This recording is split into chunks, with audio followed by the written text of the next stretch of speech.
সম্মানিত উপস্থিতি, অনুরোধ রক্ষা করুন, বক্তব্য মেনে চলার চেষ্টা করুন। আপনাকে সালাত আদায় করতে হবে, নামাজ পড়তে হবে, পড়তেই হবে।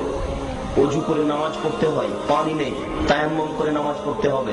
মাটি নেই, বিনা অজুতে বিনা তায়াম্মুমে নামাজ পড়তে হবে। পশ্চিম দিকে মুখ করে নামাজ পড়তে হয়, পশ্চিম বোঝা যায় না, বিনা পশ্চিমে নামাজ পড়তে হবে। দাঁড়িয়ে থেকে নামাজ পড়তে হয়, দাঁড়িয়ে থাকা যায় না, বসে থেকে পড়তে হবে।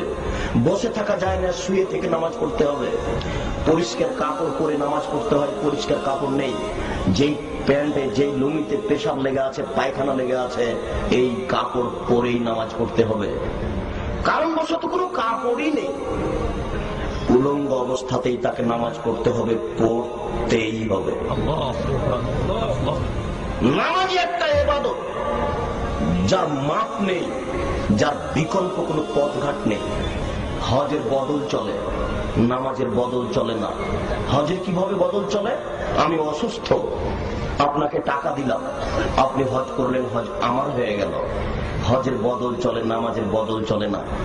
রোজার বদল চলে, আপনি অসুস্থ, সিয়াম পালন করতে পারছেন না, সকাল সন্ধ্যা আর একজনকে খাওয়ালেন, রোজা আপনার হয়ে গেল। রোজার বদল চলে, নামাজের বদল চলে না। তাই বহুদিন পূর্বে ইমাম আহমদ ইবনে হাম্বল রাহিমাহুল্লাহ বলেছেন, কেউ যদি অলসতা করে এক ওয়াক্ত নামাজ ছেড়ে দেয় তাহলে তাকে কুরবানি করতে হবে।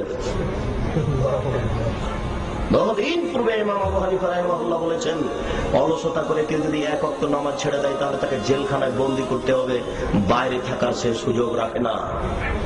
নামাজ এমন একটা ইবাদত